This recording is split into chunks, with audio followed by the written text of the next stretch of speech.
You are now listening to the Flurry podcast hosted by Marquise Rawls.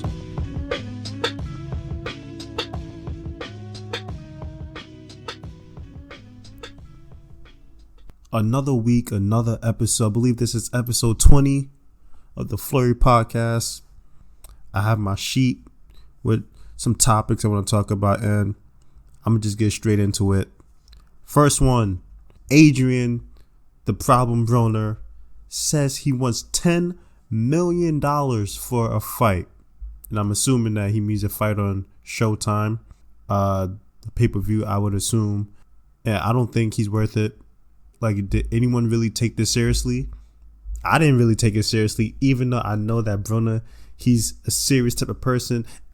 I'm not surprised that he asked for $10 million, but I already know he's not going to get $10 million.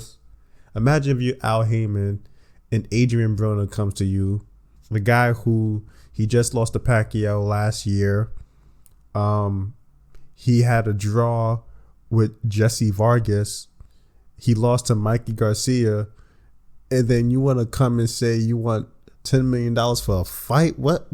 Hell no. Get your short ass out of my fucking face. $10 million, yo. And don't get me wrong, Adrien Broner, he is sort of a celebrity in his own right, and he could put a lot of people like in the seats, and a lot of people want to see him and they want to watch him, but it's not enough to justify why he should get $10 million. And then on top of that, I don't think real hardcore boxing fans like even support or like Broner at all. Why would they? Broner is the second biggest what if in boxing history.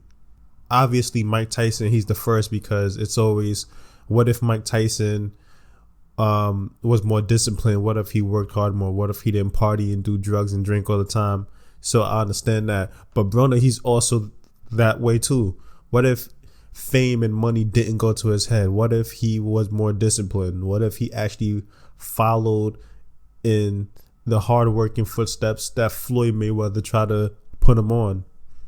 He could have been something much, much greater than what he is and what he has accomplished. He wouldn't have lost any of those fights if he was more disciplined. He wouldn't have. I still believe to this day that 100% focused, hard-working, fully prepared Adrien Broner can possibly be the best boxer in the world. But we would never know that because Broner is the person that he is, and he will not live up to the expectation that I or other people want him to be. So because of that, fuck your $10 million. You're not getting shit. He'll be lucky if he could get $2 million. Hell, I'll say he'll be lucky if he could get 1.5. And 1.5 that'd be a nice check for him too. So $10 million, man, you wildin'. You bugging. The audacity for you to ask for $10 million. Yeah, I'm moving on because that's ridiculous, man. The funny thing is that somehow, some way, he will get millions of dollars for another fight. I don't know who he will fight though, because will he even fight at 147? None of the top elite fighters will take him at 147. Well, besides, I think Terrence Crawford might take him at 147, but it wouldn't even really be a serious fight. That would just be a fight to just hold Terrence Crawford over until he could get Errol Spence or Keith Thurman, one of those big guys. Sean Porter already beat him, so there'd be no point of facing him again. Keith Thurman's injured, and Keith Thurman probably wouldn't even think that Broner is worth his time. I'll even say that Virgil Ortiz would even pass up on that fight because beating Broner is sort of like, doesn't really even do anything for you anymore. Like, Broner, he's still a really good fighter, but his conservative style of fighting and punching, it doesn't really pose that big of a threat to someone who's really good and talented. So it wouldn't really do anything.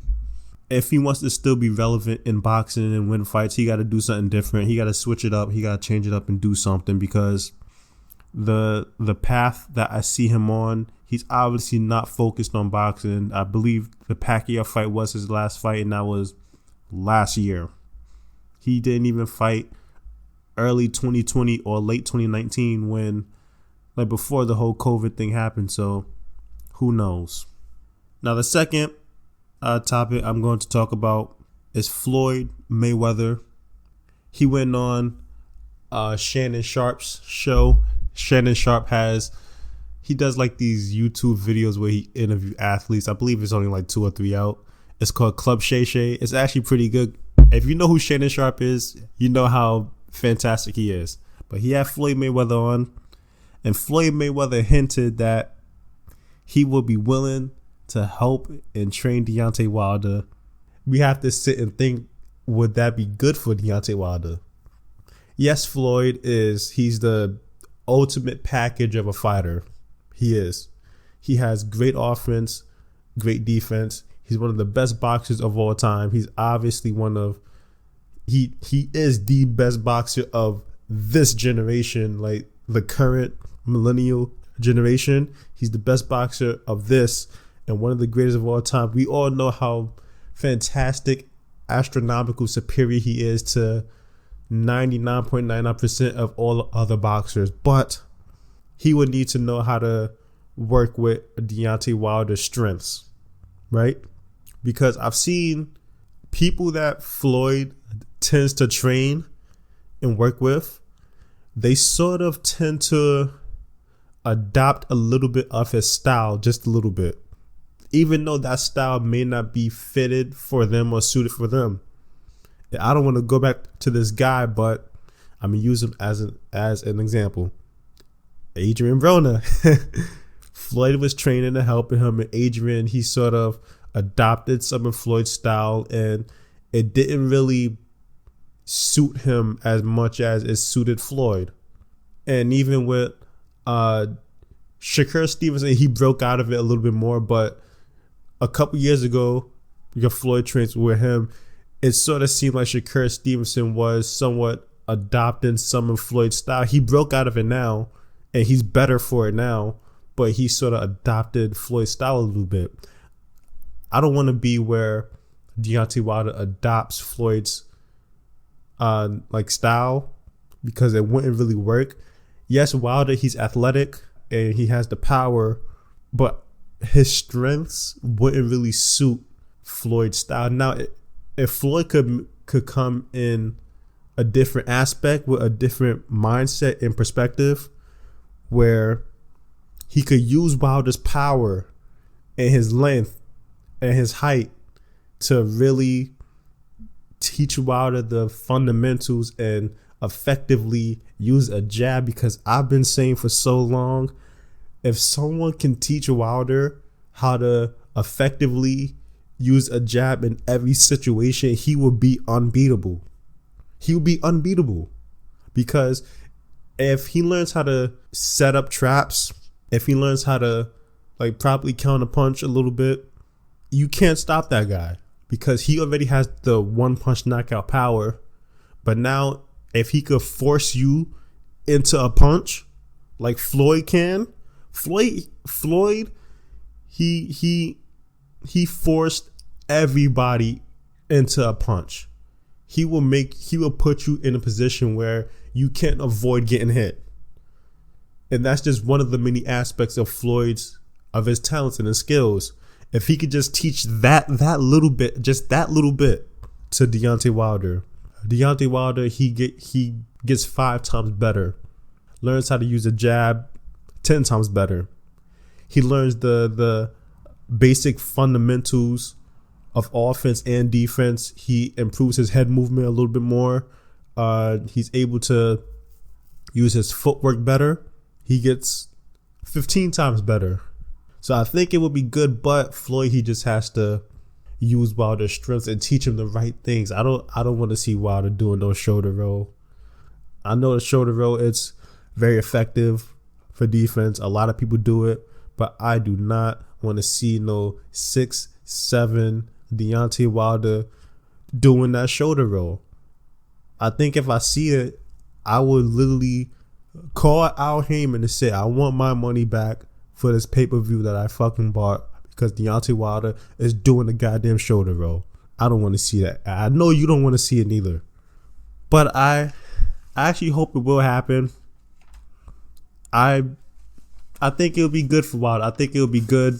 And I always think it's good for every single boxer to train with different coaches and trainers and have, just learn different things from a various amount of fighters and trainers and coaches. So I think it would be good if Wilder, he could, be in Floyd's environment and see how Floyd approaches things and learn something new. I think it would be fantastic.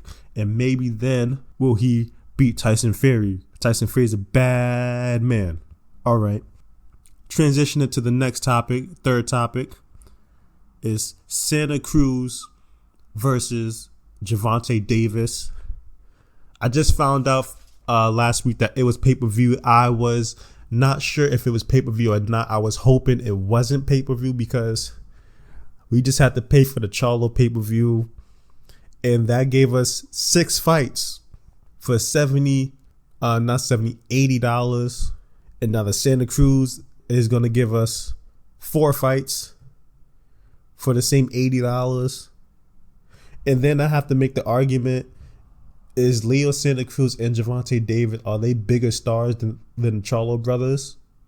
I don't think they are. I think Leo Santa Cruz, I don't even think Leo Santa Cruz is as big a star as the Charlo brothers. And Gervonta Davis, he's getting his way up there. He's really been in the spotlight a little bit more in the past year or so. And he's really becoming into his whole celebrity phase. But they're not as big as the Charlo brothers. And even the matchup between Leo Santa Cruz and Gervonta Davis, it's a fantastic matchup. And style makes fights.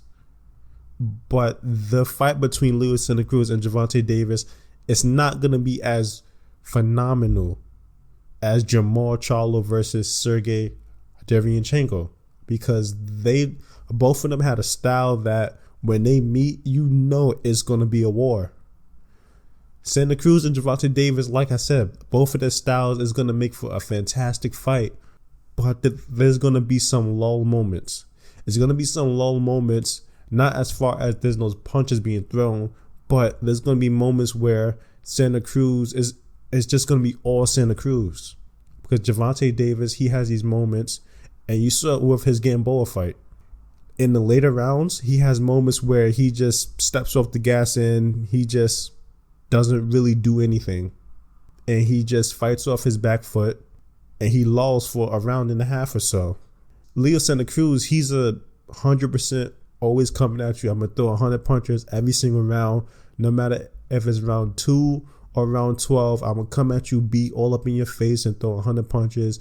And he's going to be sleek and slipping punches and trying to counter you and throwing everything.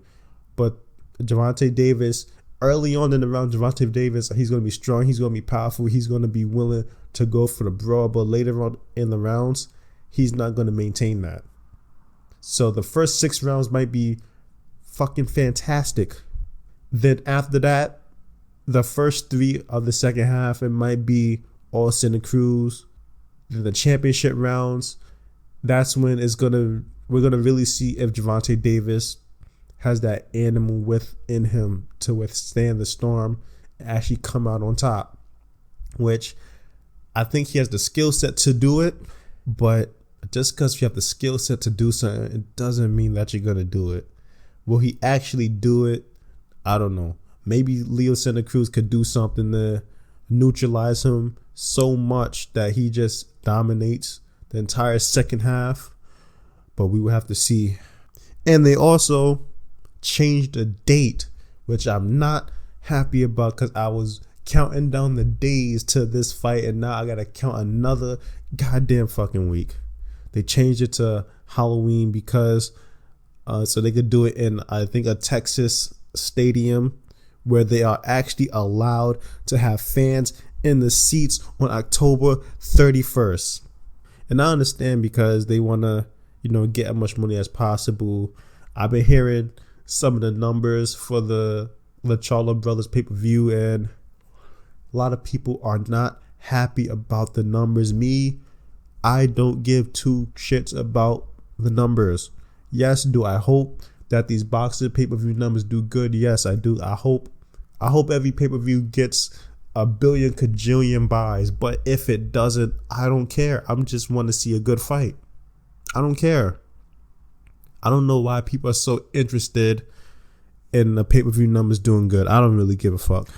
I'm not making no money from it. But them moving the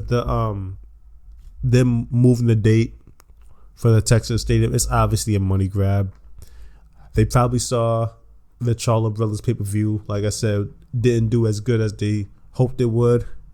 They probably saw ESPN wasn't making much of a profit in their bubble, which I could only imagine they was barely scraping by.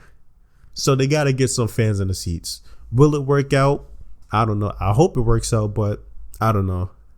Just got to wait to see. Just have to wait and see. Next topic. This one, it's a big one. He just got his win on Jason Rosario. He got 3 of the 4 major championship world title belts. And he could possibly get the 4th one. Jermell Charlo, the king of 154, just been called out by Patrick Teixeira. I think that's how you say his last name. Teixeira, the T-Rex. I'm just calling him PT. PTSD. PT. He calls out Jermell Charlo, says he wants to beat Charlo and take all his belts and unify the division to become the undisputed 154-pound champion. He can't do it though. I have not seen no highlights of this PT guy, but I do watch Charlo. You don't got enough, PT. I've never seen you fight before, but I know you don't have enough. I know you're not skilled enough, you're not strong enough, you're not hungry enough, you're not a dog enough. And where the hell was you all these years? Where was you when 154 was being ruled over by Lara? Where the hell was you when Jarrett Hurd was barreling over everybody? Now he comes here, he has a belt. I don't even know who the hell he got the belt from. PT. But he's promoted by Golden Boy, and Golden Boy, they're not doing so hot right now. They in the hot seat. The literal Golden Boy is suing them. The irony. Golden Boy Promotions is being sued by the literal Golden Boy. That's karma for them. That's just karma. But I need this to happen. I need this fight to happen. Whether you think that PT is a bum, whether you think he's not good enough, whether you think he is good enough and he can actually win, I don't care. I need this fight to happen. And for the next and the last topic, this episode is actually going slightly longer than I thought it would be, but I'm passionate about boxing and I love talking about it. But this last topic is Manny, the Pac-Man Pacquiao, and Conor McGregor are in talks of having a fight. Now, I heard that contracts have been signed. I think I read not on TV. You watch TV. You don't read TV. I think I read in an article online that contracts have been signed and that Manny Pacquiao is doing this so he could raise money for COVID victims, for families that have been affected by COVID in his home country, the Philippines. That's what I read somewhere. I don't know if it's true or not. If it is true, it's very noble, honorable of Manny Pacquiao. He's an honorable guy. He's, I believe, is he the president or the senator or the governor of his country? He's some political stature in his country. So he's doing good by his country. And Conor McGregor, you know Conor McGregor, he's always up for a fight. He's a warrior. If Conor McGregor is going to come in and think it's going to be as easy, or, well, him versus Floyd wasn't easy because he lost the fight. But if he's going to think he's going to have as much success against Pacquiao like he did against Floyd, he has another thing coming. Another thing coming.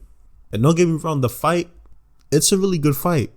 Not even far as like a little boxing fight standpoint, but as far as a money standpoint, Manny Pacquiao is still one of the biggest draws in boxing, and Conor McGregor has a huge global fan base where people will pay anything to see him, and he knows how to draw people into paying into him and into his brand, and people show up for him. So of course the pay-per-view buys will be through the roof. That's an easy million, easy million pay-per-view buys right there. And one thing I would love to see is, I would love to see those same Conor McGregor fans who were saying, oh, he's going to beat Floyd because Floyd is 40 years old and Conor McGregor, he's young, spry, and he has all this power. He's known for power. Where he gets all this power from? Oh, all the power, man. Fuck your power. Fuck your power. Him against Floyd show, he ain't got no power. Yeah, I keep saying he has power because in the UFC he's knocking people out, but anyone could knock anyone out when you got those tiny, thin gloves on your hands. People get knockouts all the time in UFC, and boxing is different. You got to really have real strength and power to knock someone's block off. Conor McGregor, he don't have that type of power. He doesn't. Now, you same fans, the same people who said that Conor was going to beat Floyd because y'all said, oh, Floyd, he's a boring fighter. He doesn't throw much. He's too old. Well, Pacquiao was older than Floyd then. I want you to go back and watch Manny Pacquiao versus Keith Thurman. That fight happened in 2020. It happened in 2020. This year. He's like, what, 43, 44 years old? This year. And look how destructive his punches are. Look how quick he is. Look how light on his feet he is. Look how amazing he is. That's 2020 he did that. 2020 he did that. Now you tell me if Conor McGregor at his peak can beat that guy in the boxing match.